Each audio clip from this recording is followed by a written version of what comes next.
يا شعب فيه مليون شاعر كلهم متعلمين، ما غير 1% وأنا أعتبرهم كوكبة. ما الباقيين بيمكنونا يا حنين قلبي حنين، يستودحن الأرض والأبيات تحت التجربة، وأغلبيتهم في السوشيال سرق متهبشين. يخصوا عليك الشعر من يدك وعادك تكتبه الأمانة في شعر الغزل، بأنت في الشعر الحزين يشكي ويبكي عند أهل الفسبكة والواتسابة، وبعضهم متسوقين ومروجين ومحرجين. تدخل إلى صفحاتهم قلناك تدخل مكتبة، شيلات مرثيات أغاني تهنئات مزوجين عتب خيانة غدر مبياعة مواسة ضبضبة، وعاد الذي هو بالقنابل يا دنين الله دني.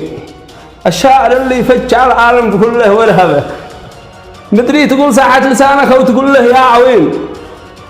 تعب نفسه وتعب اللهجة وقته، متعبه لا قافية لا وزن لا موضوع، والمعنى هجين مشوب حق الطقطقة والهنجمة والهضربة. تقول هذا بايجي يا قدس بالفتح المبين، ويتضح لك في النهاية أنه أكبر مضربة.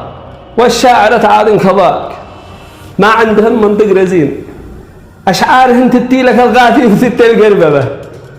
والمشكلات تلقى لهم جمهور واكبر معجبين بابيات ما تفتح شهيتنا باكله. طيبات الشي تبين بيت الشعري بالاسلوب الحسين، وبيت اللي ساكنه بينهم كركبه، وحين تطبخ تحرق الطبخه وتلعب بالعجين والكنس والرفاع والصبان كله دبدبه. يا معجبه يا مغرمه لا تجعل القاسيين، ما هو ضروري يعرف العالم بانش معجبه. وبطلي شعر المحبة والمودة والحنين، نص اليمن ناقص حناء والنص شابع عيزبه. لكن ما دام المتابع عاد معه ذمه ودين، ما بيجاملكم ولا بيرفع أحد مرتبه. يا رب خارج شعبنا من ذول متشعرين يا الله، ولا بكيت من هول المواهب موهبة. والله يلعن من يتخطى على الشاعر أمين. من حقك إنك تنتقدني بس من دون سبسبة، من حقك إنك تنتقدني بس من دون سبسبة. وسلامتكم.